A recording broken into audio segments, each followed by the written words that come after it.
Hello, everyone.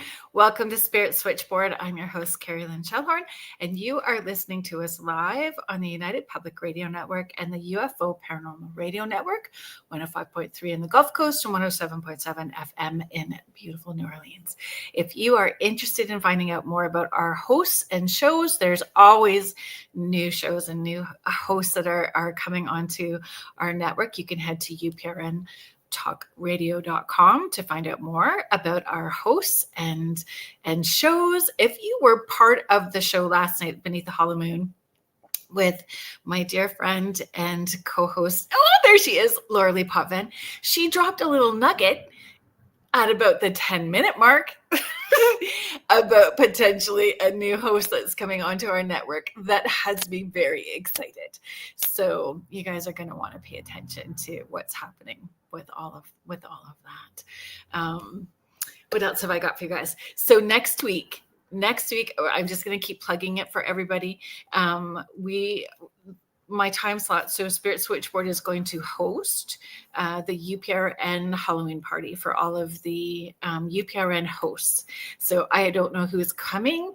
It is a drop-in, say hello, hang out for a while. I am going to do my best to have some fun interactive games for us to do. Kind of, I don't know. In my head, I think I'm going to create all of these like some kind of online bingo game, but I also have a still crazy schedule because it's spooky month. So in spooky month, I did really well today. Because I had the podcast tonight, and I'm very excited about my guest today. And I didn't really have a lot of pre-planning to have to do. So it turned out great because I had a PD day, my very first PD day with my granddaughter. So she is 5, and we got to hang out and go have lunch with my daughter, with her auntie B, and relax. But up until this point, it's just been a go schedule. And prior to last weekend. So last weekend was the Lake Superior Paracon in Thunder Bay, which was a lot of fun. It was very fast paced, lots of stuff going on. If you follow any of the folks that were there, they've got lots of pictures that you can check out. I have a lot coming up. We have the Paranormal Dining with the Dead at the Coach and Lantern on the weekend. I have some new paranormal equipment that I'm really excited to bring. It is a 250-year-old limestone building where they housed prisoners in the basement and they hung them in the back, which is a lot of energy in that space. And the first time that we did the Paranormal Dining with the Dead there, we had them like turning the lights off and on in the hallway going into the room, those spirits. It was just so much fun. It was a lot of fun. So there's that. And what else? Dining with the Dead, sort of back to back. And I'm doing an event with Guelph Urbex here in Guelph on Devil's Night. So October 30th. Jacqueline has all kinds of fun things planned at the Albion downtown here in Guelph. And we will be doing a midnight seance, which I will be leading, which is super exciting. Then we have the Halloween party. And November 1st, I will be at the Station Theater in Smiths Falls doing the Love Life Afterlife event. It is my first time there. I'm really excited about that location. I see Astrolite Paranormal. So Victoria and Maria, her daughter Maria, met me, and we did a quick tour, and we went out for lunch of the theater. So Astrolite Paranormal is the only team that has investigated there before. So the VIP folks that are going to be joining me at the station on November 1st are going to have that opportunity to investigate the theater with us. So it's very exciting. And I'm glad that Canada Post finally did whatever they needed to do, because I ordered the some extra equipment that I'm super excited about from GEC Paratech in the UK, which most of the equipment that I've purchased is actually from the UK, from GEC Paratech, which is super exciting. So I'm going to say, I'm actually going to read the bio because off the top of my head, it's not going to work today, and bring my guest out. And then we will say hello to all the folks that have joined us in the chat. I'm very excited for all the folks that are here. And thank you so much for being a part of it today. Okay. Here we go. Guest bio. Tina Beckham is a soul plan practitioner and intuitive guide. Tina helps individuals reconnect with their authentic selves through soul plan readings, a transformative interpretive system rooted in ancient Hebrew numerology and gematria. I probably said that wrong, even though I practiced 3 times, so I'm apologizing, folks.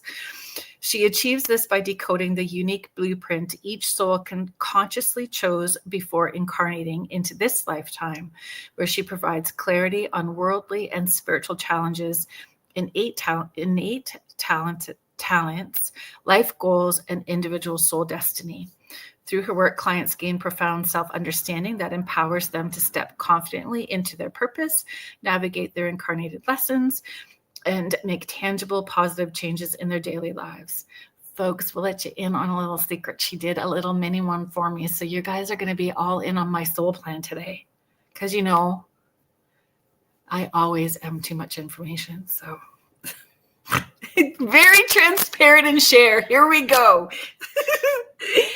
Born into a lineage of gifted Celtic matriarchs, which that is so yummy. Tina's path as a psychic, intuitive, and healer has been lifelong. Her journey through diverse human and esoteric challenges has deepened her commitment to helping others understand their current incarnation's greater meaning. So please welcome Tina Beckham. There is some more to that, but let's see if we can. There we go. Oh, did you come up? No, let's try again. Yep, I came up and I went and I'm back. Good evening. Hello, you were in and out. Oh my goodness. We made it. We made it. I'm so glad.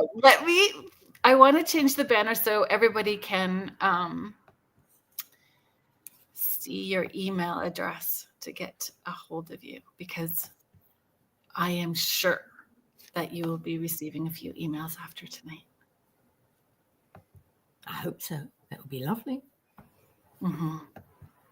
I agree. Okay, let's scroll up and say a few hellos. Contessa Martins, hi there. Thank you so much for being here. Laura Lee, my dear friend, so host of the Angel Rock on Mondays and my co-host on Beneath the Hollow Moon on Thursdays. And she is going to co-host with me next week. And we are going to host the network Halloween party at this time slot. So 6 p.m. Eastern on Friday next week. James Grower, hello. The Wiz is in the house. Yes, indeed. Hello, Azria. So folks, you may remember Azria. Azria was on in August and September, and she did our galactic DNA. Starseed family for my sister, my niece, and my mom and myself. And so we have a third part that we are going to be doing just to tie it all up. So we'll recap all of that information that she shared, which really was fabulous to watch my mom process all of that information and where she's gone with it. So I can't wait to fill you in, Azria, about all of that. And I'm looking forward to part 3.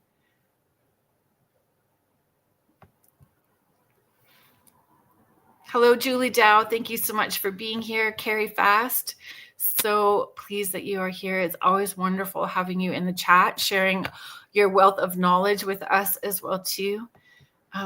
Kate Sterling, thank you so much for being here. Yes, it's supporting Tina. Contessa Martins, okay. Laura Lee, UPRN Halloween party. I know I'm going to be there with you for the 4 hours. Okay, 4 hours is a really long time, but we're going to make it fun. I'm going to obsessively be thinking about what we can be doing. Oh, you got to do the bob appling, doing bob apples. Oh, no. But I'm all for that game where you have to hold water in your mouth, and then two people are holding water in their mouth, and then you have to like share something and not spit water on each other. Whoever spits water first. Oh, I think that would be fun. Wow. Jen Schneider, I am back. We are all forewarned. Thank you so much. I'm glad you're back. You have been missed. Who else? Kate. Okay. I just want to, everybody's catching up with each other in the chat. That always makes me so happy when everybody's doing that. Right, Carrie? It was a lot. I understand that.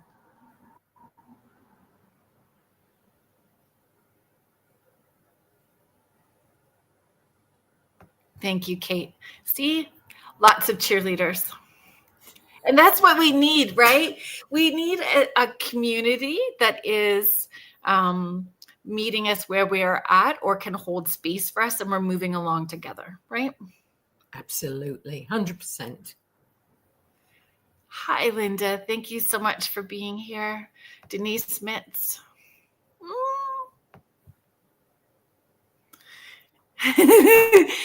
We love when you overshare. Well, my Chihuahua brain obsessively thinks about all of that afterwards. So I have to learn to let that go. Don Davies, thank you so much for being here.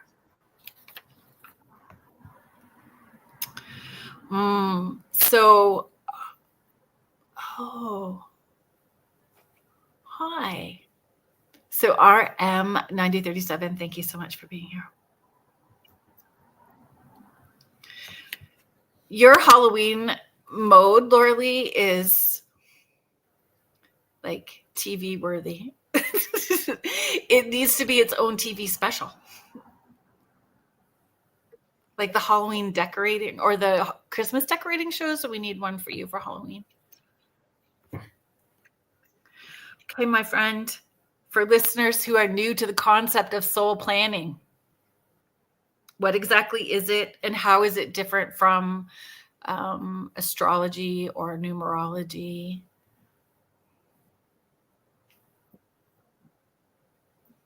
Did we lose sound? Oh dear.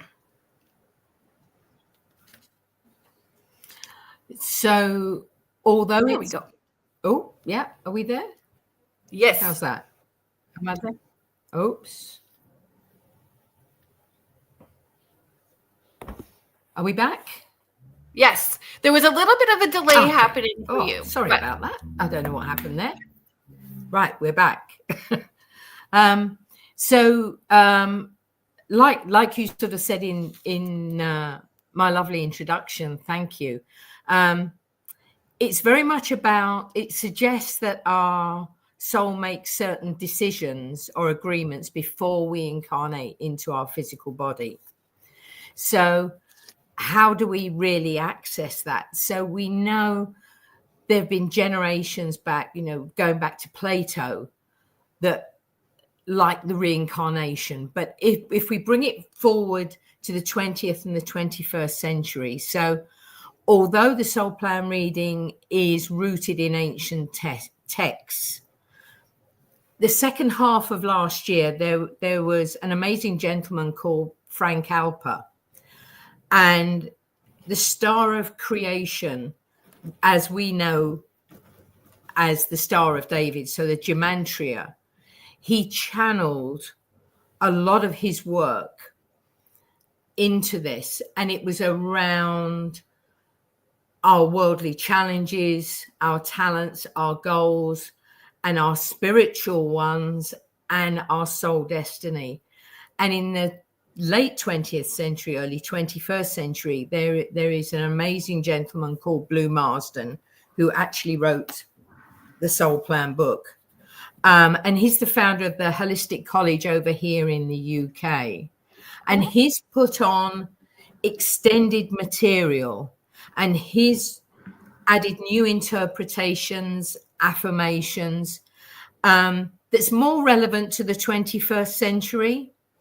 And although at this point in time, we're going through an energetic transition, it's hope now that many people, through the understanding of their blueprint and their soul plan, can begin to really understand why they're here, the lessons they've got to learn, why they're going through what they're going through, and what are they here for.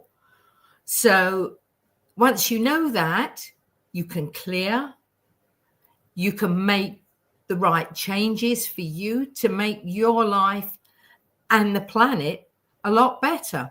So that's what we're doing. And the key for everything is in the birth name. So our birth name holds the key. So it's fundamental to who we are.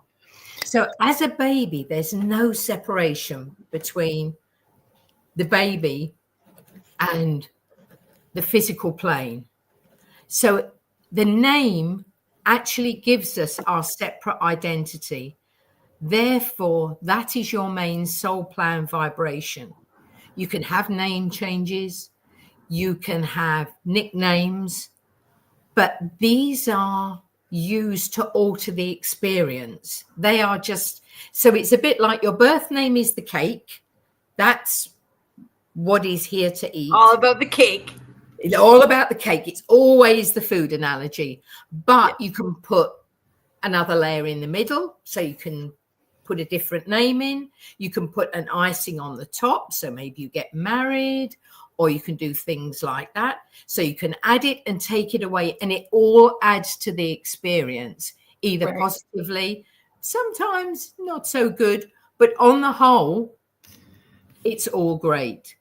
So I have that's a where we question. are with Soul Plan. Yeah, go on. Sorry to interrupt. 2 questions. I'm writing as you're talking, so I can come back to it. So that we can do better for the planet. But that was really awful English right there. Collective consciousness. I think more people are becoming aware of that every thought, word, deed, or action ripples out to all of us. So everything we do comes to within our home, within our community, and out, right? So that everything, including that. So then my next question is, does our soul agree to that name before we're born? It's just free will. Do you know what I mean? Like our parents name us. Does free will come into it at all? Our parents choose the name for us. So has our soul agreed to that name that we are given? So our parents, either we chose our parents or our parents chose us, chicken and egg. Which one was it? Yeah. So when we're on the other plane, we choose our lessons. We choose our lessons, we choose our destinies. Yeah. And the people that help us to carry them out and to provide us with those lessons and things that go on this human plane are our parents, they're our friends, sometimes they're our enemies. Mm-hmm. Sometimes disguised gifts. Exactly. It can be the people that are the most awful to you, where you learn your biggest lessons. They are. So, I'm grateful for them. So we choose our parents to give us our name, to allow us to give us the blueprint so that we can start on our journey. So you could actually have, say, like your dad goes to register your birth and he goes down the pub and he has a few sherbets before, he goes to the registry office and he misspells your name by 1 or 2 letters. Mm-hmm. That is done for a reason, because each letter holds an energetic vibration that has a meaning that is attached to your name. And when you put all those letters together, as you will see, they create they create a meaning behind your entire name. Sorry, I stumbled a bit there. When my daughter, I have to be mindful. But when my daughter was very little, her name is very long. So it's very long. So her first name, her middle name, and her last name. And she used to say, like, I'm never going to learn how to spell it. And so the good mom that I was, I'm like, sure you are, because kids will tease you. So you will. Because yeah, that's it. like, you will. You just will. And anyway. Yeah. So that's the next one I'm going to do then. We can do that. Yeah. And I'll email it. Send it to me, and I'll email it to you. She's gonna die. I mean, we won't be doing the. Although we can do the meditation and do the soul. We can do the whole soul activation as well, because that's the thing that we're not going to do on here today. But there is a whole process that I go through before I do a soul plan, during the soul plan, and then when I present the soul plan, then we also do a soul activation, which takes like another half hour on top of that. Yeah. And it does, for anybody that's on this path. I think about, it would be about 13 years ago now, when I would do sessions and anything brain related would come in, it would toss me for a loop. Like I would be very sick to my stomach immediately. And Archangel Michael kind of gave me this knock on the back of my head, and he's like, why do you continue to do that way? Like, why are you doing it that way? So giving him permission to download the DNA blueprint for my healthiest body, right? But it took 3 days, and you could feel it. You could feel it. It was like being in a pool of water in the summer. So when you come up, that temperature difference where down low it feels like you're in a bathtub. And when it got stuck, then I knew that there was stuff that I needed to address. Yeah, absolutely. And move it, right? So I appreciate the process that you and it's about remembering.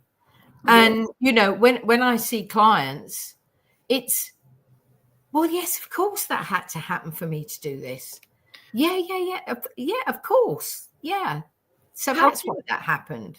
It's so about how can people tell when they're in alignment with their soul plan? And they know it's like this. And when they're not, they go, oh yeah. Does it feel? I can see why that didn't happen. and how do I now make it happen? Yeah, I call it stink eye tight butt. Yeah. That's it. Exactly. Yeah. And it's so, when people are really ruminating and stuck in the muck, right? When people are really stuck in their story, their perceived or projected story.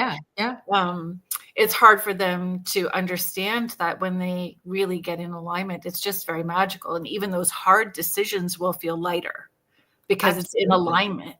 Yeah, absolutely. And they chose that path. And once they realize they've chosen that path, and the reason why they've chosen that path, because I needed to learn that. And if I learn that, God, my life's going to be so different. But I had to learn that to get, everything is a lesson. That we've all gone through things in life we thought, at the time where you thought, why is this happening to me? Why? I chose to work next. And then you come out, when you're coming out of it, or even when you're in it, and you have a remembering or a realization, whether it's with or without the soul plan, it's all about remembering or realizing that, maybe I do need to make a slightly different path, because we know what happens. Because if we don't, the universe is only going to bring on something a little bit harder and a little bit stronger. Right. And it gives you a kick up the backside. You go, I don't really want to go there. And they go, like a little kid. How about now? How about now? How about now? How about now? Yes. Oh, Carrie, I think we all can be stubborn. I think we Yeah. all can be stubborn, right? Yeah. We just have to reach that point where enough's enough, and we make a different decision. Laura Lee is sharing, my father chose my weird spelled name because of the mythology associated with it, apparently. Yeah, awesome. Well, yes. Carrie is sharing, yes, I got my butt handed to me, not in the right soul path. Does our soul path change? It's free will. You can make your decision. You know, you've got your numbers there. You know, there's the positive and the negative of every number. You know, so whether you're working against your whether you're working, or so you may have, so like part of your worldly challenge. Do you want me to bring up the chart? I can explain it better if I do the chart. So okay. let's do this, and then you can explain I can explain the nuances. How do I say it? Gematria? Gematria. The Star of David. Thank you. And the ancient Hebrew numerology. Okay, let's see if I can do this without mucking up. Yes, I can. We're just going to clear, cancel, delete the negative thought. No problem. I can do this.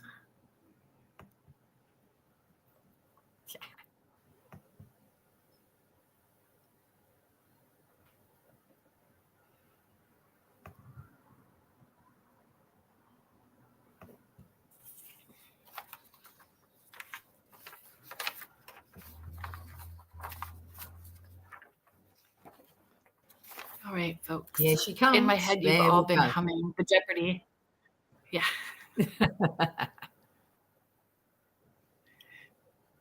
Oh, so it's not there, right?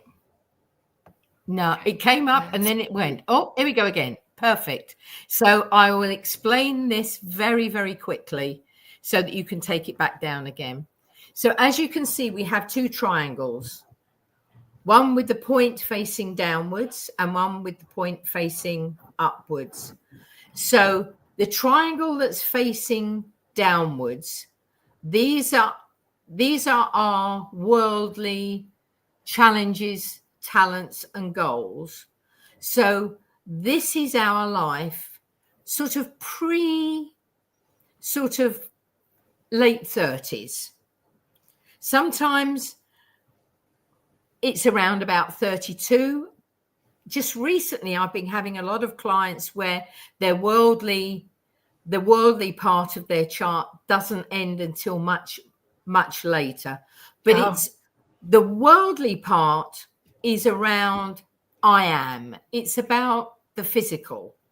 It's about coming onto this physical plane and the challenges that we have. And then we have our talents that will be there to overcome our challenges. And then we've got our goals that we've got to reach to go through our challenges and the talents that will meet them.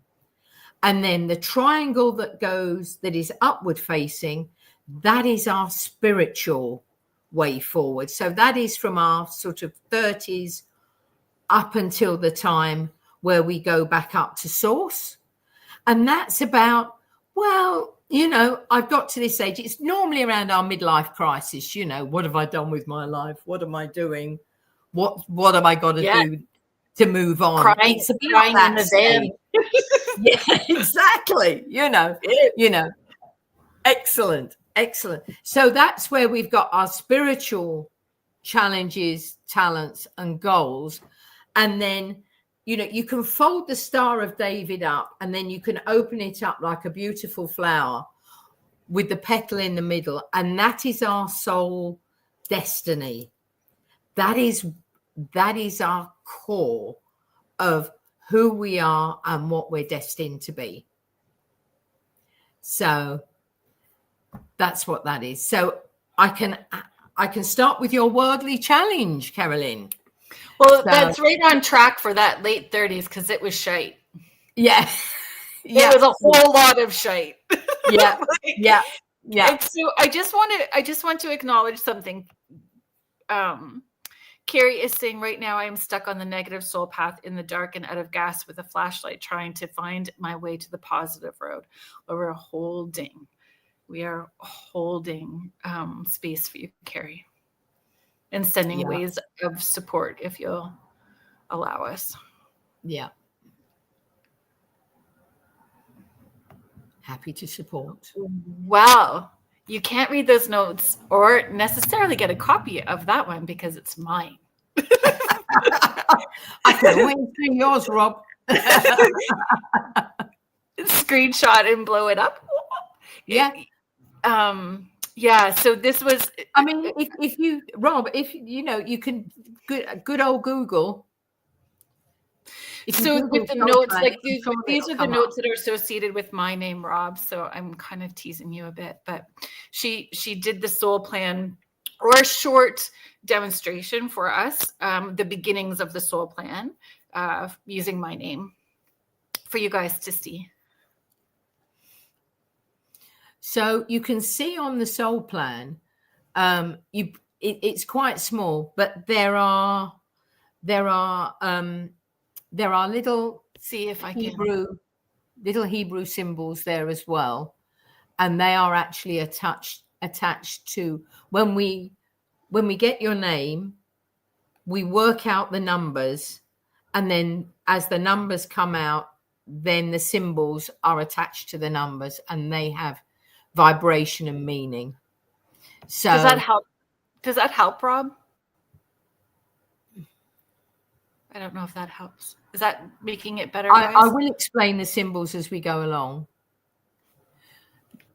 So when we start a soul plan reading, we start with the worldly challenges. So as we can see here, you're an 11-2.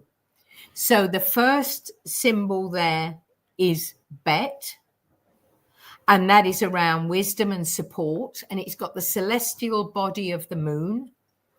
And then the 11, that's Kaf, and that's assimilation, structure, harmony, although you might not agree with harmony. It's in a challenge position. So we're not talking harmony here. And the celestial body is Venus, so the disruptor. So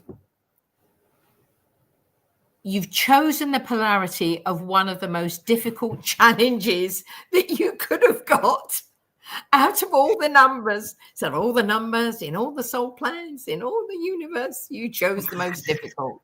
Because by design, because you got the two I talk about it all the time. I have chose what I've chose because I do not want to come back. And if anybody over there asks me to help volunteer, bang me over the head with a shovel. Exactly. I have worked very hard in this lifetime, for sure. Yeah. Oh, for sure. For sure. Yeah. So you've got the 11, which 1 and 1 is 2, and then you've got the 2. So, double. In fact, it's almost a triple whammy. So this is the polarity of life and death. So it's about coming to terms with impermanence of the physical existence. It's about understanding that everything is changing, that people don't stay in our lives. You probably find that they come and they serve their purpose, and maybe they go and we don't know why. It's a really tough aspect. I can't say that. So you would often manifest loss and heartbreak in a form that brings you accelerated, so that you've got accelerated reality. It's a big slap round the face. So the 2 is wisdom and folly. So you've got a lot of polarities here. So you've gained your wisdom through life lessons. I mean, we had a little chat about this before we come on, but you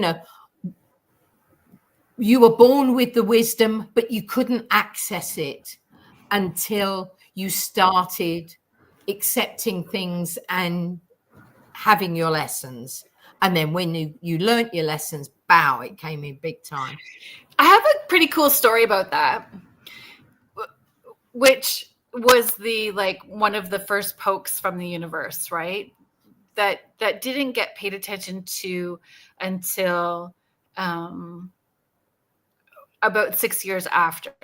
So my kiddos, we were living on the East Coast at the time, and the boys are only 15 months apart. My oldest son and my second son were in the back of the car, and he says to me while I'm driving, he's like, "You don't need to worry about me when I die." And I'm like, "Beg your pardon?" And he's like, "I'm going to go back to heaven and be with God." And I said, "Well, that's a fabulous that." And I wasn't talking that way in our house at all. And he said, "Yeah," he's like, "Ryan and I were friends in heaven, and we chose to be brothers in this lifetime, and we chose you to be our mom, Wow. and we chose to teach you patience." And I was like, this is the kid Wow. who would like unlock the door in the middle of the night and take off. Like, we had to have alarms just for him, right? He was that kid. Wow. But yeah, he'd say, "I'm here to help you learn to be patient." God, what an amazing guy. Wow. Yeah. So For as sure, you know, kids are teachers, right? yeah, well, exactly. Mhm. Exactly. And even more so today with this Agreed. new generation that's coming through. So like Our your crystal granddaughter, kids. that's going to be something else as well. So Yeah. so you're a natural empath. And at this point, we're talking in your worldly part, you would lack awareness and be a little foolish at times, perhaps. Avoid goals, mood swings. I'm getting lots of ups and downs to the point of being really, there were times when you were in the depths of depression, I would suggest. Yes, ma'am. Really, Not now. really not good. But that late 30s for sure. Yeah. And I mean, and you were saying about your boys. Yeah. You have an amazing paternal energy. So you're not just mother, your father, your grandfather, you are all encompassing. My kids used to give me Father's Day cards. Oh, yeah, absolutely. Because you've got paternal I played the energy. role. You've got more paternal energy than maternal energy. And that's good for what you need to do in this lifetime. You struggled with getting your life lessons, and that's why you had so many kicks up the backside to say you've got to do it. You had a major fear of failure, and you were inclined to depend on others, but they just let you down. I agreed to this, right? Yeah, you did. This conversation. You No, did. I meant our conversation. Well, you did say you didn't want to come back. But on top of that, I'm just teasing. yeah, absolutely. I mean, but not only were you depending on others, Yeah. you were taking on their issues. Yeah. Not anymore. And then you were going, "Well, I've got all this. You've got to help me work it out." And they went, no, it's down to you now. Yes. So is this mine or yours? That's what my kids ended up hearing, right? Yeah. For your stuff and helping. Yeah. So the big lesson for your worldly challenge is, or was, because you've done it, is to see things realistically. Mm-hmm. And there were times when you couldn't even probably see quite straight. Your left eye was a bit out of focus. I still am that way. Let's put a path in the backyard. Won't take much. Yes. That's it. Yeah. A pile of rocks got dumped in the driveway. Yeah. It made me cry. Like, what are we gonna do with that? But we made a path, and it was absolutely. It doesn't matter. It's there. It is what it is. Absolutely. So your worldly talents not being making a path, but you've got another double number. So and the symbol that you've got there, which is like a little back to front S shape, is called a Dalit. And this is fertility and abundance. The celestial body that's attached to that is the sun. So with your talents coming into this energy, it's just so difficult. The polarity of fertility and infertility, there's a significant changes in fortune that you had. Does that show infertility too? Yeah. Wow, eh? Absolutely. So Yeah, it I've gets had 4 losses. yeah, I mean, fertility and infertility isn't just Wow. about kids. It can be about, getting money and losing Right. money. It could be getting life, losing life. Mhm. It's the polarity thing. Right. Um, so And but with you, when life gets you down, you make lemonade. You know, you're positive, you're radiant, you're highly intelligent, and you're very, very generous. oh, I'm gonna tell my children you said that. Yeah. You have your core, your physical core is an abundant nature. So you get a lot, but you give a lot. And as we know, energetically, the more you give, the more you get back. But you take it, Caroline, to a whole new flipping level that I've never seen before. So you have, Compliment, right? yeah, Yeah. awesome, Thank you. awesome. You have a highly intelligent mind. This is what, I'm quite got a little bit of green envy here, because you can duplicate information exactly as it's given to you. So whether it's channeled, or whether it's someone that says something to you, or they wrote something down, you can duplicate that. You're like a facsimile. You're like a fax machine. Amazing.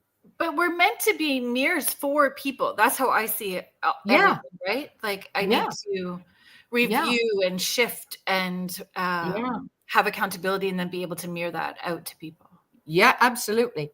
So the 4-4 energy is all about abundance. So it's the energy of also the economically gifted. So you know that abundance creates abundance. And from an early age, you know that the energy flow is the key. Where energy flows, intention goes. I've heard you say that on your programs numerous times. Mm-hmm. So you have a very good knack of acquiring material possessions.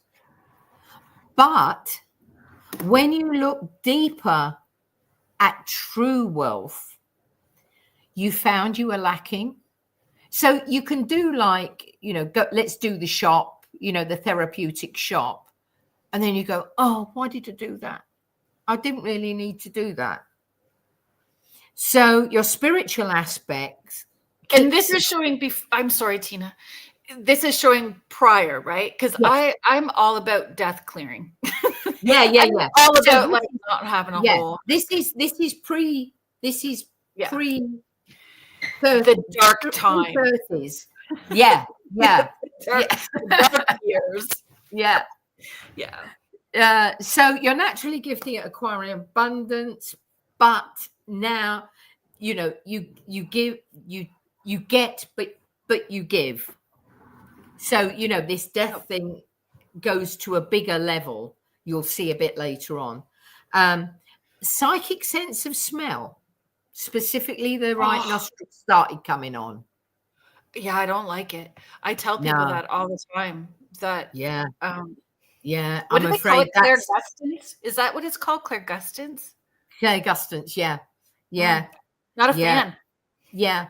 but I Yeah. got And it. and it's quite rare.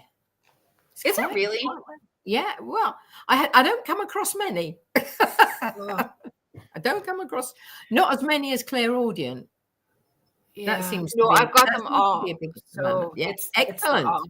So when people Excellent. ask me how do I know about certain things, it's just cause. Yeah. And I try not to be open all the time, but depending Yeah. on the place where I'm at, it's just going to come in fast. Ah, awesome. Awesome. So we move on to your worldly goals, moving on swiftly. I'm mindful of the time. So We have your another hour. Awesome.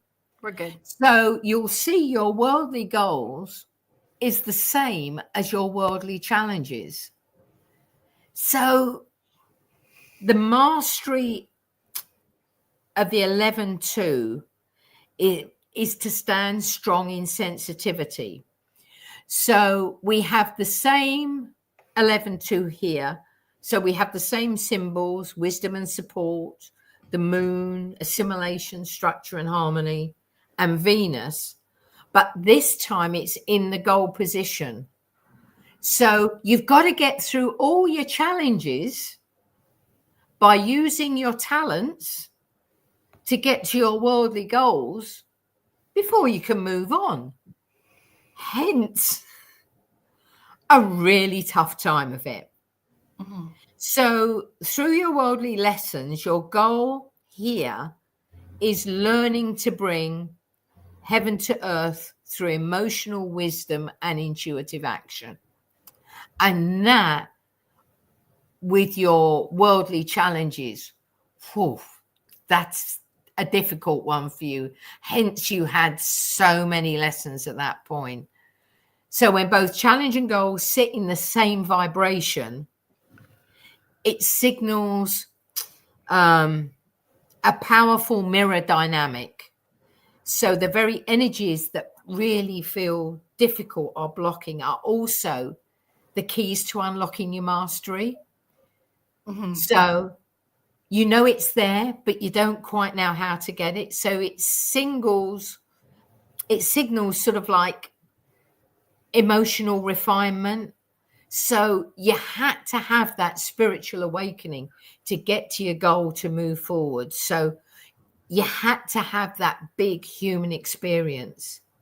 So the traits that used to feel like a weakness, so, sensitivity, oh, why do I feel like this? Why am I going through this? I think I know what I'm doing, but should I be doing it? And I should be like these people, or you're told you should be like this. Mums are very good at that. Well, why aren't you like Kara? Why aren't you like Janie, Carolyn? Why aren't you like Janie down the road? She's got this and you get that. No, didn't resonate at all. No. Good. The fact your greatest worldly strengths are integrated, you wipe the floor with Jane down the road. Poor Heather. Yeah. Oh, Heather. Yeah, exactly. We wish her well. Exactly. So the moon here plays a big significance. Can I interrupt you just for 1 second? Just because James is reminding me that we do have to do the station ID right now.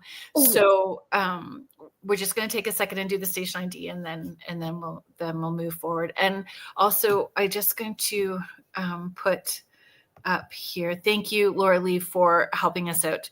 Claire, aliens is smell. Oh, okay. Sustenance is taste. Oh, yeah. Thank you very much, Laura Lee. Okay. And thank you, James. So if you are just listening to us now, thank you so much for being here. You are listening to Spirit Switchboard, and I am your host, Carrie Lynn Shellhorn, and you are listening to us live on the United Public Radio Network and the UFO Paranormal Radio Network, 105.3 in the Gulf Coast and 107.7 FM in New Orleans. If you are interested in finding out more about our hosts and shows, you can head to uprntalkradio.com. There are thousands of archives for you to access.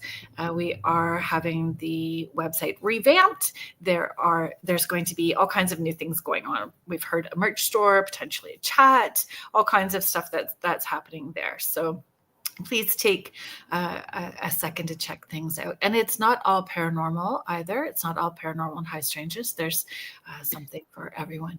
And on today's show, I have Tina Beckham on talking about soul planning. And we're eventually going to get in a Celtic Halloween story or two before we close the show today. But we did a little bit of a small energy exchange. I think that you did way more than what maybe I did for you, but I'm grateful that you allowed me to do my thing for you. And you have started the soul plan reading for me. And so far, like I wasn't sure I had not really heard of it before. Like I kept thinking about it as a past life reading or tapping into the Akashic records, but it's very different. And quite, it's weird. You know what? As you're talking, it's awkward. It's a little awkward for me too. But I don't recognize that person anymore because I'm not at that frequency anymore. But I hold a lot of gratitude and love for that me at that time period, right? Yeah. It's about remembering. Yeah. It's about remembering all that we've been through Mhm. and why we had to go through what we went through to get to where we are now. So it's almost like looking at a shadow of your former self. There are traits that you will recognize, and because you've done so much work on yourself, you'll go, "Whew, been there, done that. Shut the door. Thank goodness for that." Yeah. You don't Some of sit in it as long. absolutely. There are some of my clients that are still sitting, 50s, 60s, and they're still resonating with their worldly stuff. And we're going, hang on, we've got to move you on from here. Yeah. And that is also part of my role, is after activating the soul plan and remembering and seeing what needs to be changed, with my other hat on, I can help move them along the path with whatever other modalities that actually come up that we might need to move. They would need to consciously be ready to take those steps and accountability, Absolutely. right? And that's the hard part. People, Yeah. it's messy and raw and uncomfortable and snotty, ugly crying and probably a little bit of diarrhea too. Like, it's just nothing nice about it.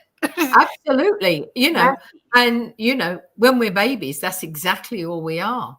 Mhm. And sometimes some of us haven't moved but too far from that, Yeah, I think it'll be interesting for my youngest son, now that we're in the middle of this. Like, he came in seeing ascended masters. He came in on such a high level that when I tapped in for him, I feel like his role is to have a human existence this time, because he mirrored to me everything that his role was for me to get me on track in remembering. And so he taps in when he's needing to, but he's really having this like human experience, right? Because he was instrumental for sure. Yeah. Awareness. So right before we did the so I'll just bring it up for you really.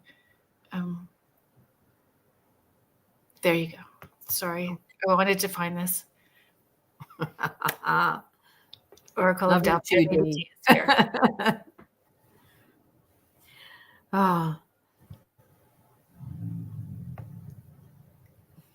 Oh, sorry, Sparky. I need to be patient tonight.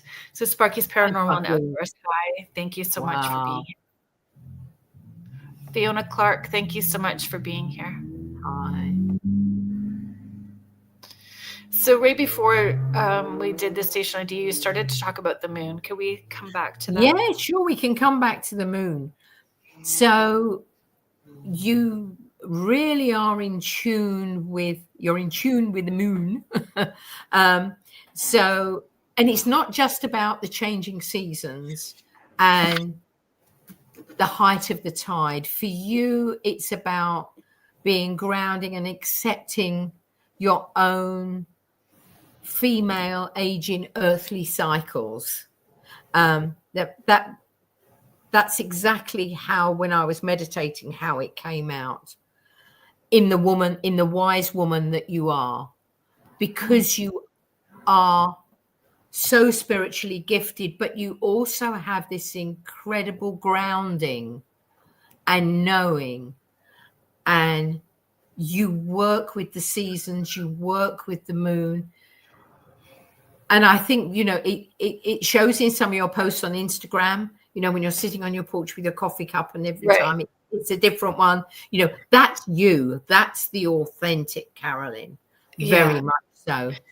Can I ask you a question? Sure. Like, coming from that Celtic background generationally as well too. And when we're like when you said working with the seasons, do you find, and not that I want to get into a big debate with anybody in the chat about climate change, but it is a thing where we're shifting, like our seasons are shifting. Even the plants that we can plant is has changed, right? Yeah. So it has shifted sort of those rituals and the things that we do. Yeah. I mean, when was the Why not? last time Do you that we feel had a white Christmas in the UK? You know, we still have Christmas cards with horses and carriages, but then again, we don't have horses and carriages anymore. We have cars. right? So I think we always hark back to what was supposedly better times, but But there's a piece of us, don't you feel, sorry, that's maybe the wrong way of, I'm just going to roll that back in. There are times I would get homesick and did not understand that the homesick was really not connecting with my ancestors on the other side and bringing forward those rituals and that connection to them. When I understood that and started bringing more of that forward, that I was having less of that homesickness and understanding I could tap in, and I felt more grounded within myself. And I think having these sort of conversations and soul planning and understanding the remembering, like you keep bringing that word up, remembering, and I hope that's something that people will feel inspired when they're listening to our conversation today. And I think it is very much it's about remembering. And it's remembering why we're here, how we're here, and how we need to look after not only ourselves, but our families, our wider communities. Yes, because we all Unfortunately, need to be good, because we're all going to ancestor for each other at some point. absolutely, and I mean, we had this horrible thing where we all had to stay indoors for a very long time. Right. And we went from the world is our oyster and it's beautiful and we can travel and we can do everything, to going into this foveal vision of you can't hug your granny, you can't do this, you can't do that. It's horrible. So we have a very narrow-minded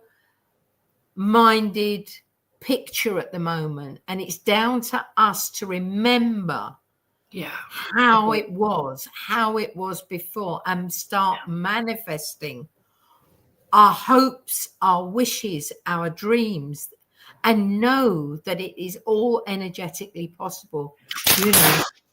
I think, therefore I am. Yes. So I just had something fall off the wall. I know. That's some big energy we got going on. It's cool, isn't it? It's really cool. So shall we go to your spiritual challenges? Yes, thank you. Okay. So we're now going to the upward facing triangle. Okay. So this is where we go from I am and oh my God, all these worldly human lessons to there's got to be something more. And there is, because you're a 6/6, which is Vav. Thought and creativity. The celestial body is Taurus. So we start off with a challenge, as we always do. So like a bull, there is stubbornness and there is rigidity. So that's what we need. That's our challenge. That's what Carolyn had to overcome. Once she got through her life lessons, I've got to start thinking outside the box. Oh, so, I love being outside the box. Yeah. So Vav is the hook. It's uniting concepts, but in the challenge position, it can sometimes get a bit out of hand. So the most creative energy in the challenge can be too many ideas. Yes. It can be like connections without any filtering. So one idea leads to another and you end up going down that rabbit hole, or you go down the rabbit hole and then you go, oh, how did I get here?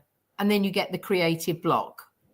Mm-hmm. So that's the challenge, to sort of, how do I put the filter in? Right. Also, so I don't have 12 canvases to the side of me currently. Exactly. and not finished. Stages of, yes. Yeah, absolutely. So, but coming out of your worldliness, there was a lot of anger. So, But specifically, you're not an angry person, but only when you're like overworked and if you were stressed, you know. And Some I'm people go a into, cry angry person. yeah, yeah, that makes sense. Mm-hmm. And you need to be careful of that scattered anger energy, because that can sort of get into the kidneys. So try and, you know, if you're angry, go drink a glass of water. It'll be much, much better for you. Oh, I tell people to grab a garbage can and a baseball bat and head to the garage. Oh, yeah. Because it's got to move, right? Yeah. It's energy that's got to move, or a dance. Yeah. Oh, dancing's good. I used to teach it for a long time. Oh, awesome. That's amazing. Though that's your creativity coming out there. So that's the creative. Yeah, there's the creativity channel. all over the place. Yeah. So the soul learning here is to heal wounds, specifically around love, because you were hurt terribly. Self-love, and to let the rejection go, because the rejection's there for a reason, because you think that they may have rejected you, but actually, you know what? You should have rejected them far before that. So release patterns of over responsibility. You're not responsible for the world. To learn true service must first arrive from self-love and not obligation. So you're not obliged to do any of that. It's all about self-love.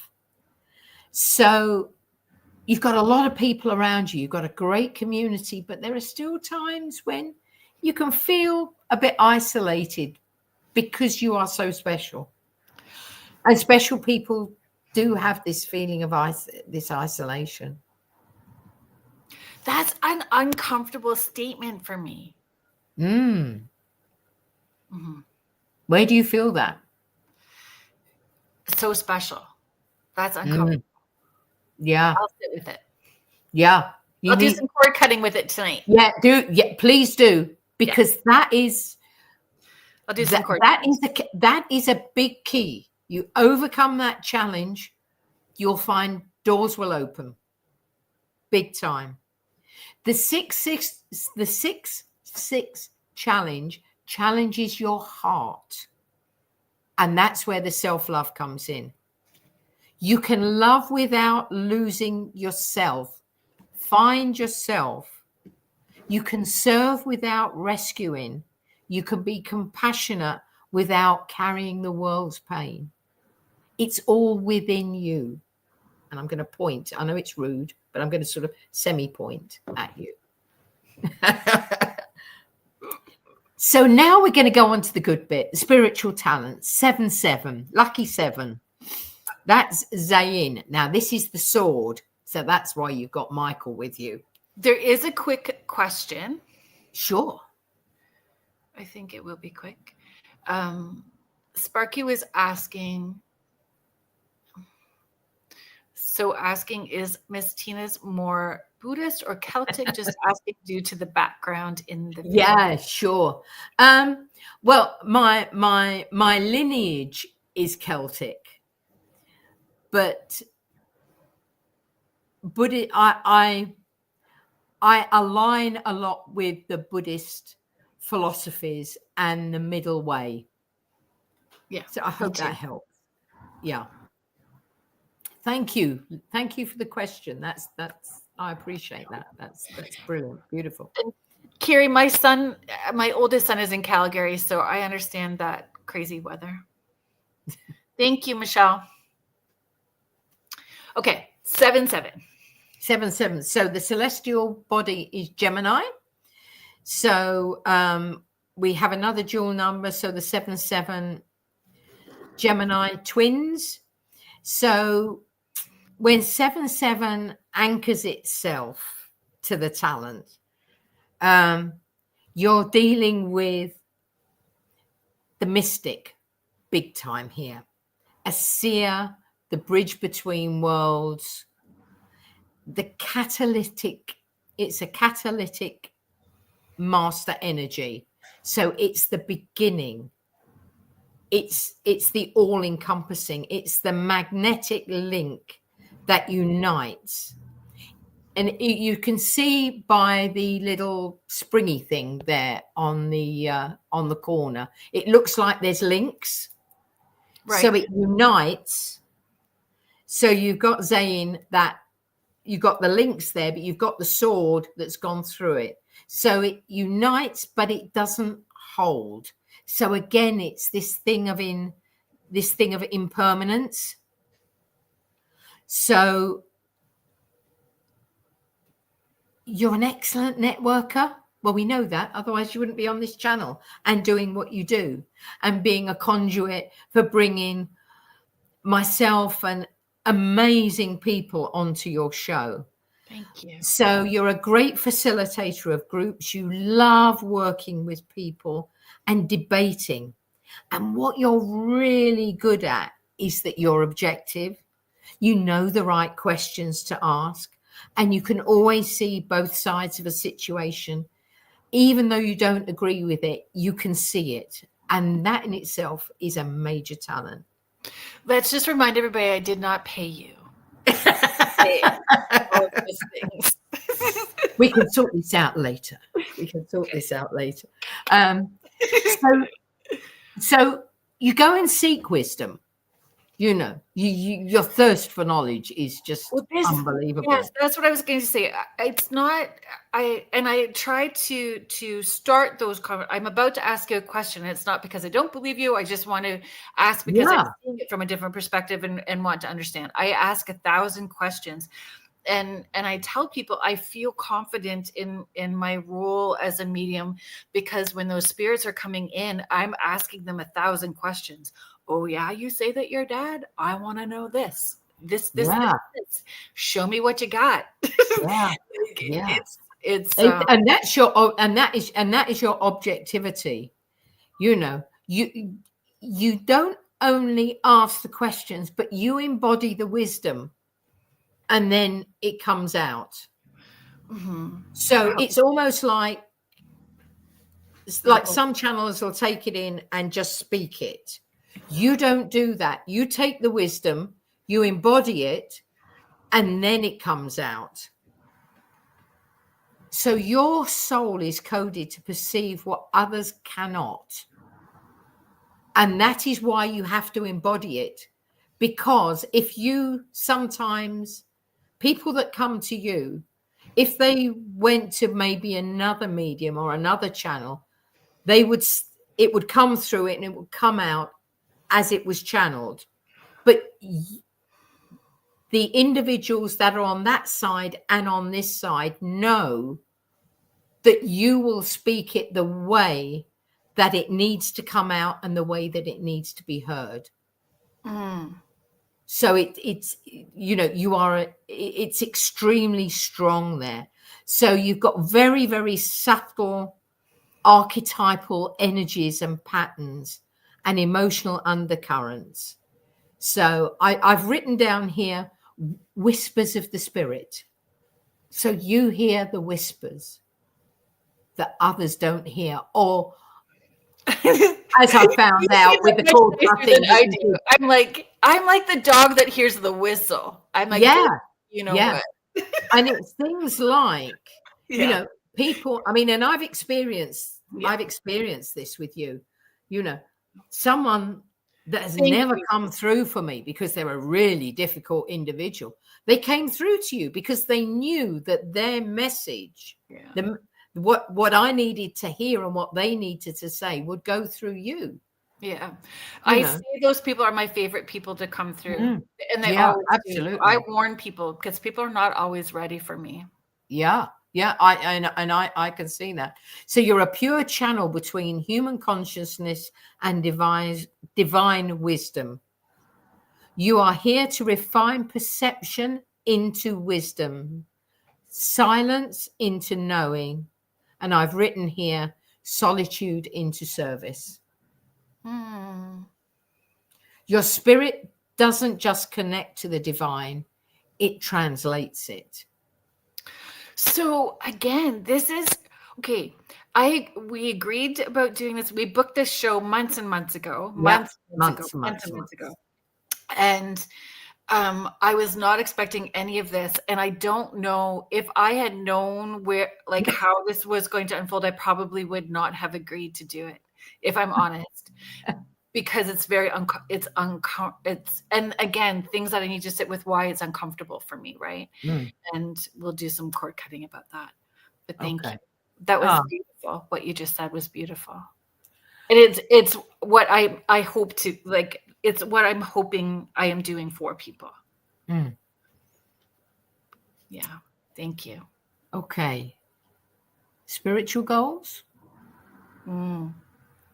You're back on Not wanting to come back. Is that a good spiritual goal? It's a good spiritual goal. It's all good.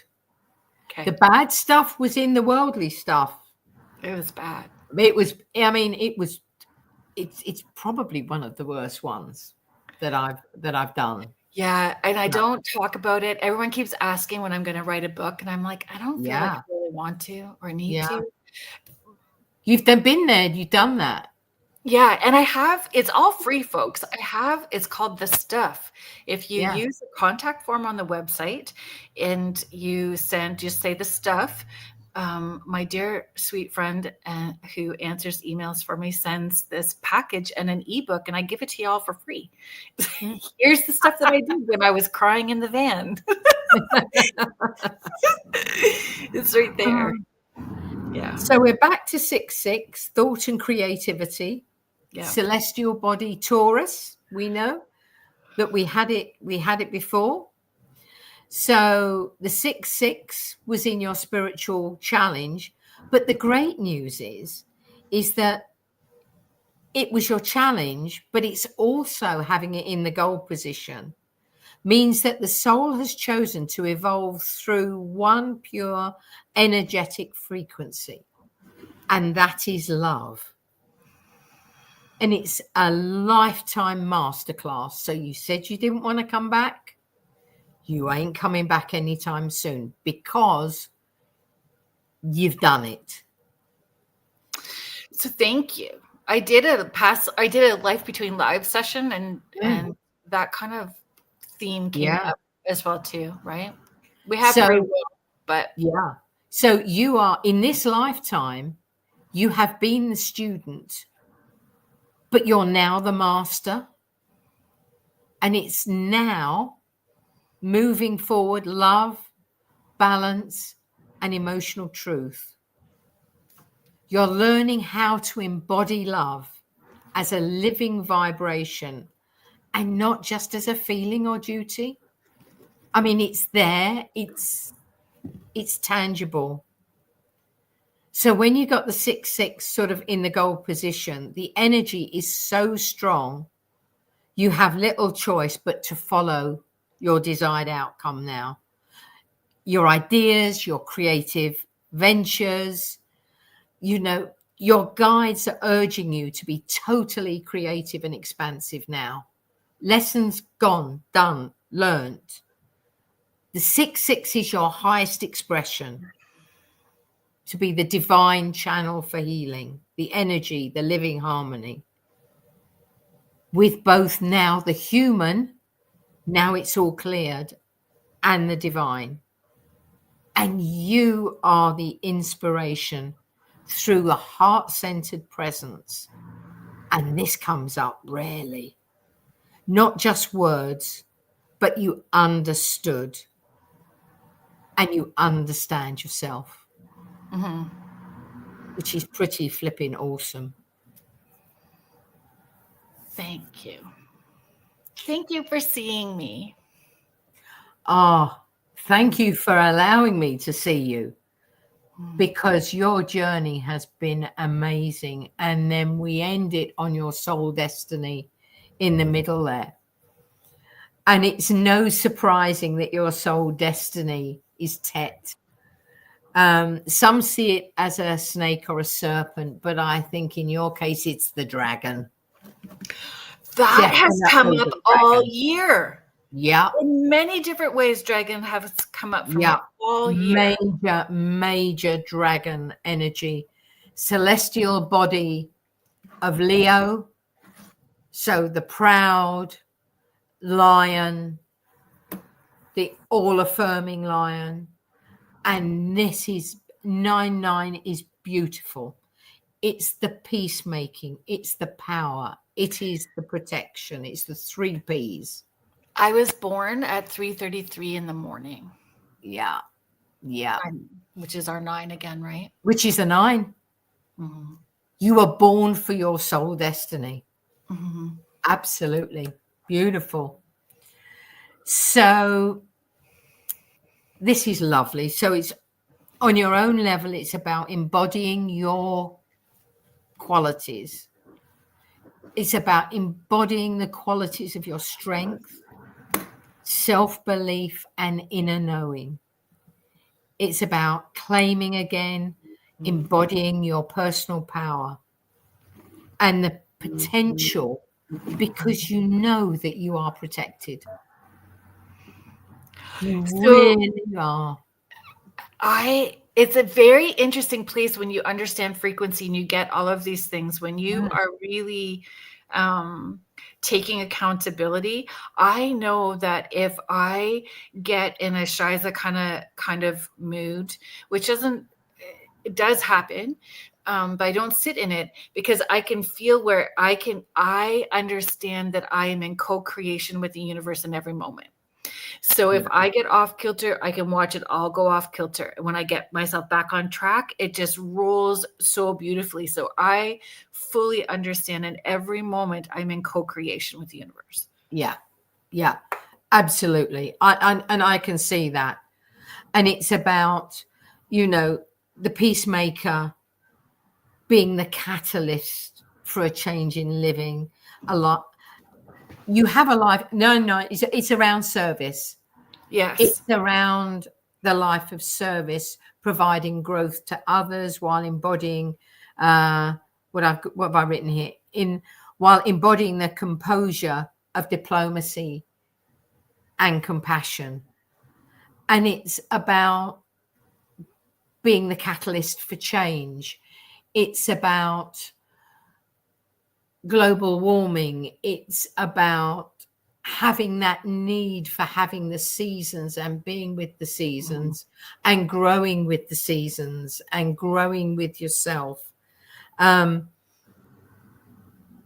You don't stand still. You are an organic being. Your stature for standing still was in the beginning of your challenges, where you had Taurus in your challenge. You had to be made to move on. But then you had it again later on, where actually the bull was moving. So the lessons were learned, and you went from, the challenge position into a lot of movement. So this is fabulous. So you are the channel, the clairaudient, and the healer, embodying composure, diplomacy, and compassion. And there was a soul message for you that I channeled, if you'd like to hear it. Is it PG? It's lovely. It's okay. lovely. I think you'll appreciate it. I'm ready. Yeah. So, life is a game, a seeming maze sometimes, yet in every direction, the love is always there. Love, strength, flexibility, and abundance are yours, and yours alone. You have earned it. The light that shines is one and the same. It is in you, it is with you, and around you always. No longer isolated. You are in human form a co-creator, but in truth, one with that creative light that shines for us all and yourself. I will cry later. I'll send it through to you. Thank you. Maybe you can use it on a piece of artwork for yourself. So I do. I write underneath. It's the base layer of every painting. Beautiful. There's something channeled underneath the base layer of every painting. Yes, I just had to ask. Right? That was so beautiful. I think that for me, I need it up so I can read it and process it. Yeah. I will give it to you in written form, and then you can do whatever you like. Yep, agreed. Everyone is saying You, Caroline. It is a gift. You are a gift. Oh, thank you. I mean, I am eternally grateful for you for allowing me to carry out your very short soul plan. It was truly a gift, and I thank you for trusting me and allowing me to do that, because I know there were parts at the beginning that were very, very uncomfortable. Yeah. But it's done. As we would say in theta healing, it is done, it is done, it is done. Yeah. Is that what? Tell me what that is again. What do you just say? Like, so I say it is done, is it done, is it done? Or it is done, is done, is done. Yeah. So when we're to do sort of a theta healing exercise, once we've actually done the clearing and done the work, then we ask the creator for all that is, for, say, to give blessings to Caroline, or, you know, healing and light and all. And then at the end of it, we say, creator, that all that is, please. And then we give our spiel, and then we say, it is done, it is done, it is done 3 times. So interesting. So, I mean, I've not had that teaching, but I've said that. So so it comes naturally to you. It does. It really, it does. And I know that I throw people off because I say that I don't buy a whole lot. Like I do buy books, especially if they are a guest on my show, because I want to be able to ask appropriate, thoughtful questions, right? But for the most part, I read Stephen King. Yeah. That other stuff downloads in real time for me. So that's where we go. Kate had a fabulous question. Sorry, Kate, I didn't mean to sit on that so long. So Tina, how did celestial bodies fit into the soul plan? Is there one celestial body associated with each of the 7 areas, or are they assigned by the numbers that person receives? They're assigned by the vibration of the numbers.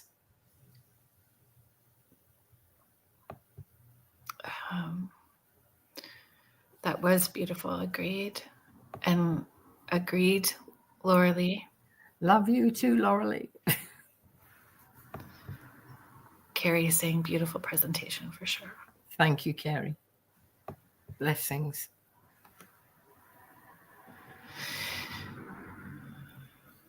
I find what's interesting about it is that for as long, because I've been doing this in this role for almost 19 years now. Wow. Right? Almost 19 years. I would say 2 years ago, when you talk about being stubborn and rigid, the selfish side of that part of the Leo in me would say, no, I'm not, but I see where I can be. I was very rigid with certain things, especially like astrology or any of this. I just didn't understand it. But then when you look at it, it's math. There's math, and it's black, white. There's black, white, and how it translates, and it has propelled me forward in understanding those different aspects, like astrology, what you've done, numerology, and incorporating that. And it's really helped me have grounded balance, I would say. Yeah. I mean, the universe is made up of numbers. And what are numbers? Vibrational energy. And I didn't have that in around, like, I didn't Mm. wrap that around my in my Yeah. head, right? Yeah. Until recently. And that has been life altering. And this is um the last couple of weeks have been super challenging for me. And I had said to people, Laura Lee, are you still in the chat? I'm going to message you something and ask you something really quickly so you can answer me yes or no quietly. If you're still there. I hope you're still there. It was very interesting because the Chihuahua brain for me can still rear up every once in a while, where I know that I need to put the Chihuahua in timeout because the coulda, shoulda, wouldas get big, right? Yeah. And the imposter syndrome for me last year was quite huge. This year, not as huge. Where I was like, I'm just going to show up in the work that I do, in the way that I can do it.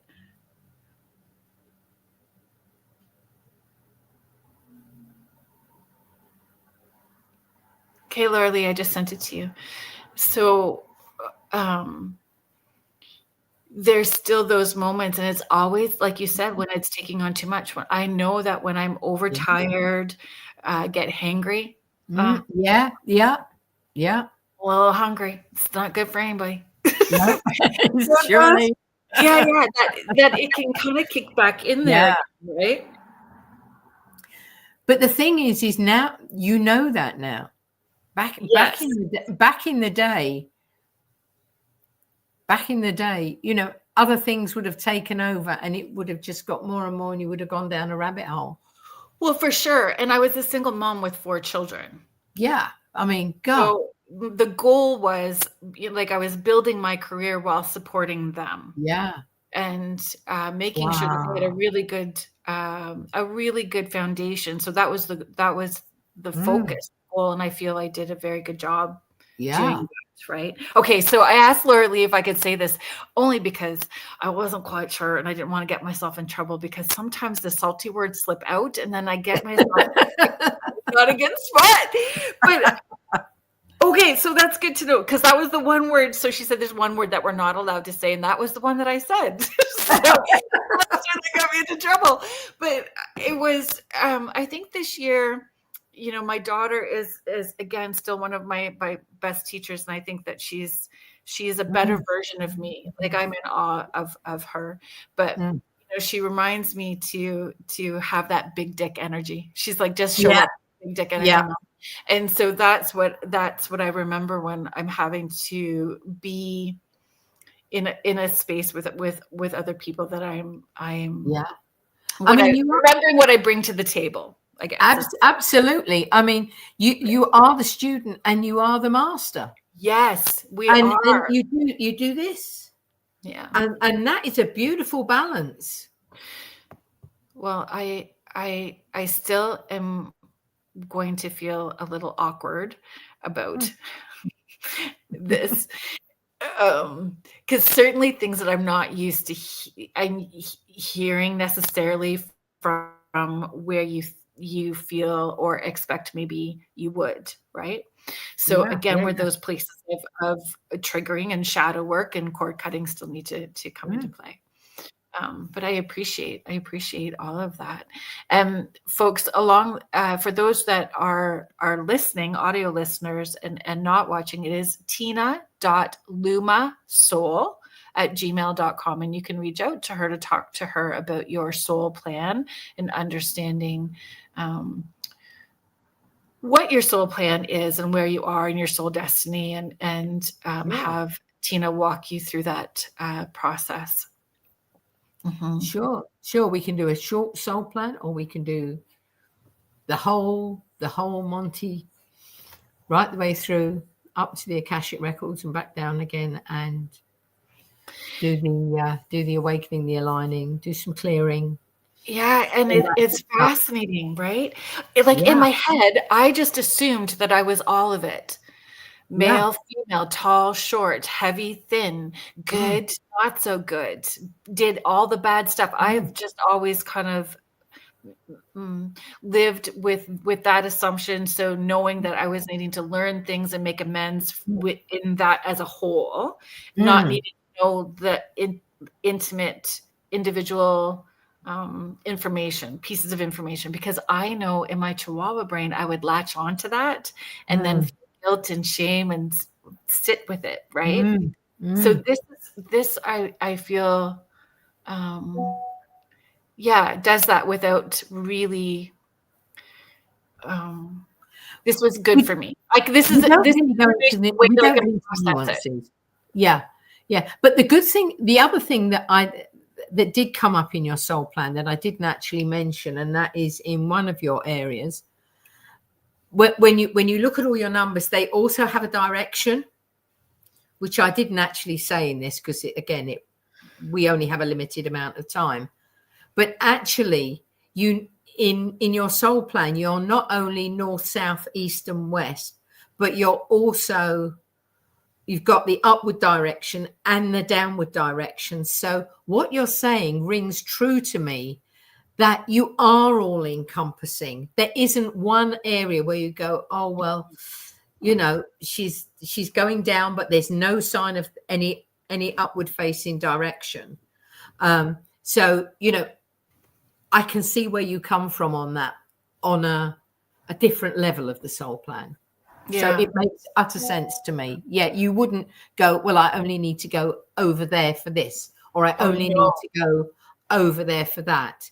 And if I do that down there, then that will take me over there. You don't do that. You look at the thing as a whole, whether it's north, south, east, or west, or wherever it is. You will go to the whole picture, and I'm not just going to heal that bit. I'm just going to go and heal the whole lot, which in your case is absolutely the right thing to do. Thank you. And when I'm doing that for other people, I'm like, we got to make sure that we include past lives, this lives, future lives, alternate realities, and alternate dimensions to make sure we got it covered everywhere. People hear me say that all the time. We got to make sure that we're covering it from all directions, folks. We don't want any little sliver in there. For sure. Carrie Fast is sharing, I can relate, Carrie, that I didn't understand zodiac and past lives until the last several years. It's all math. I know. Crazy, right? Thank you, Sparky, for being here. Saying good night, everyone. Miss Carolyn, good to meet you. Miss Tina, everyone have an amazing night. Prayers and spoke. And everyone saying good night. So I know that we have a little bit, about 12-ish minutes, maybe. Yeah. 10-ish minutes. Did you have there's so much I had wanted to ask, but do you have any traditions, Halloween traditions? How do you feel about Halloween? How do you celebrate? Yeah, sure. So my family tradition, when my grandmother was alive, because obviously she was the matriarch that held it all together. So on Samhain or Halloween, so literally about a week or so before, my nan had quite a big garden at the back that faced onto a train line. She lived in London, but she had quite a big garden for that time, and we would build a bonfire.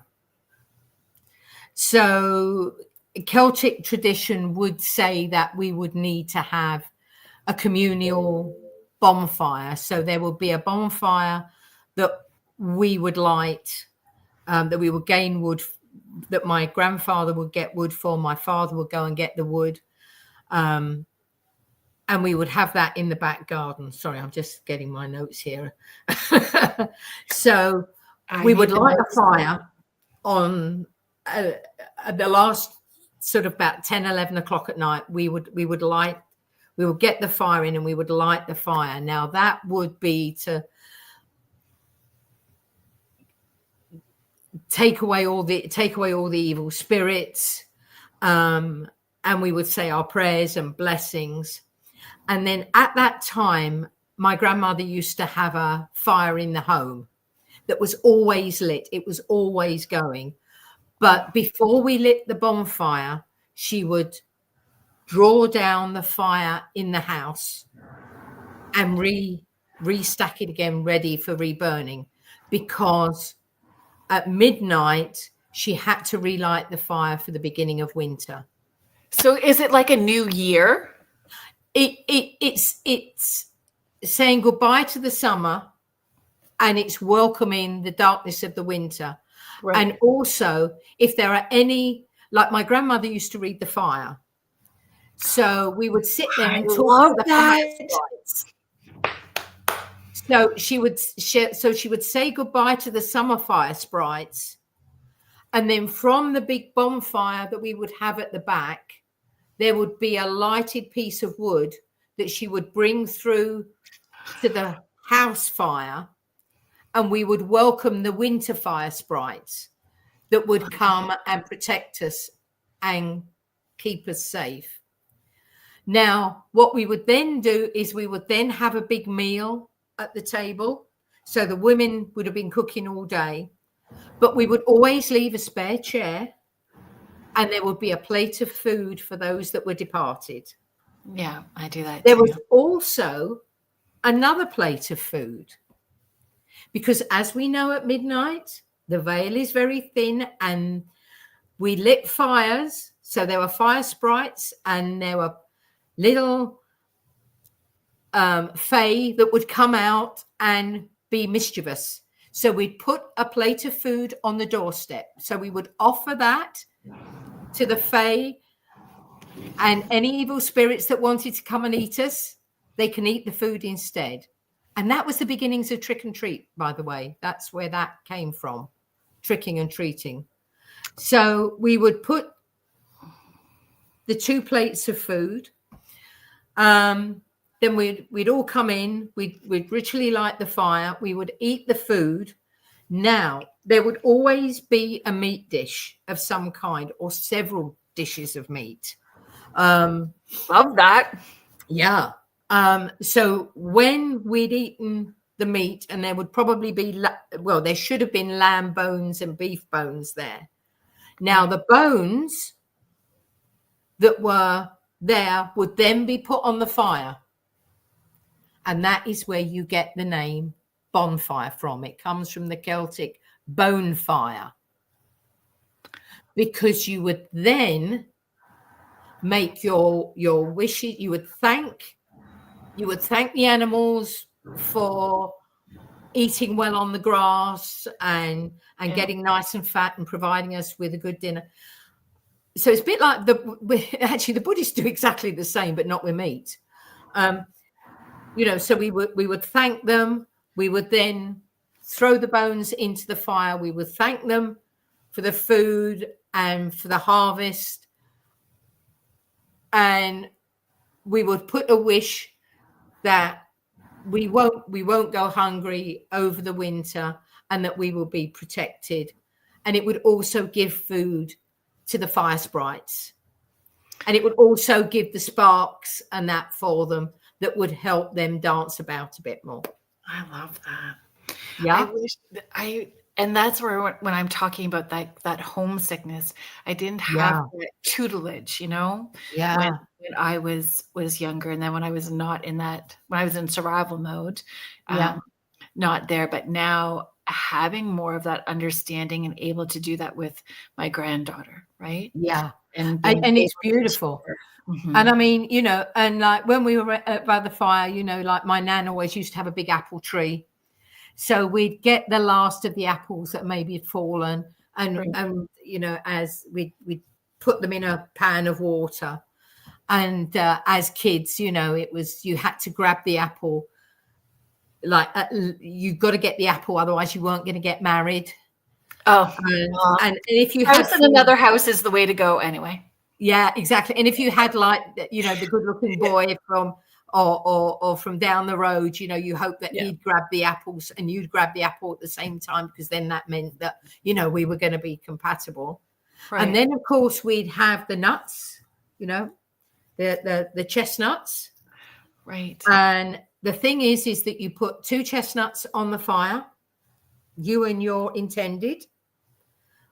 would put the chestnuts on the fire, and my grandmother made my ex-husband do that.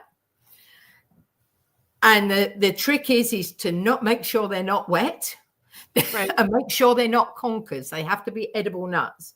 And you put them on the fire. Now, if they stay stable on the fire, you are going to have a good relationship and a good marriage. But if one pops, it ain't going to be so good. And you can guess where mine went. Oh, yeah, yours was a big jumper. A big jumper. So my grandmother was a great one for the fires. Like I said, as a kid, you know, we know. I love frying. We never had telly. So, you know, we used to sit and she said, and what did you see there? Oh, yeah, well, that's a little baby dragon. And this one's, and what's the message? So my grandmother, my grandfather was very sick, and my grandmother got all the family, and she said, you know, you got to come, you know, grandpa's going, you know, your granddad's dying, you know, I want you here. You have to be here before tomorrow. And we all went, but he's got months to go. It's fine. Anyway, long story short, my grandmother said, there's a hole in the fire. He's not going to be with us. After midnight tomorrow, he'll be gone. By midnight the next day, my grandfather had passed. Wow.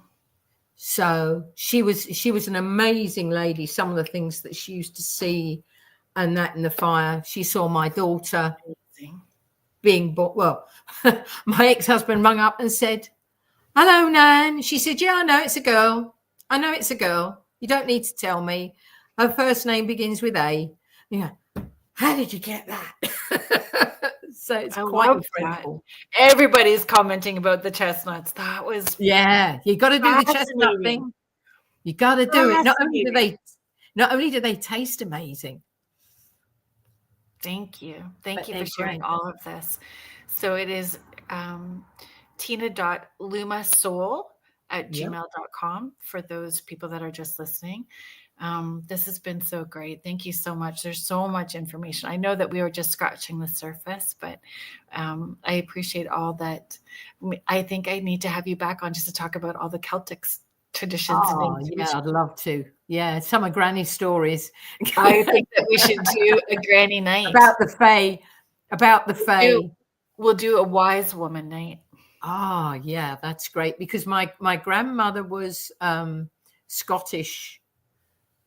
Was a Scottish Celt, and my grandfather was an Irish Celt. That's my background too. I in one, like a couple of German in there, but Irish, Scottish in that same direction. Yeah, it's awesome. We cannot go sideways. We cannot go squirrel on Red Bull now, because Jeffrey Pritchett with the Church of Mavis is up next. So we do need to say goodbye. So I appreciate everybody. Thank you so much, everybody. For being a part of the chat, and I'm so glad that you all appreciated and we're open to all the information that Tina so generously shared with all of us tonight. So, and everybody will be able to access the replay as well too. So once it's uploaded, you guys will have all of that information. So thank you everybody in the chat. Thank you to the United Public Radio Network and the UFO Paranormal Radio Network, 105.3 in the Gulf Coast and 107.7 FM in beautiful New Orleans. Thank you to Joe Montaldo, our owner, and Michelle DeRoche, our station network manager. Next week, folks, is the UPRN Halloween party. So at the same time, 6 p.m. Eastern, and all the hosts will be popping in and out. And we are taking over Jeffrey's time slot. So we have a lot of time, and we hope to see you guys in the chat. Thank you so much, Tina, for being here. I appreciate you. Thank you. Bless you. Very grateful to you. Thank you so much. Good night, everybody. Good night. Thank you. Bye. Sweet dreams.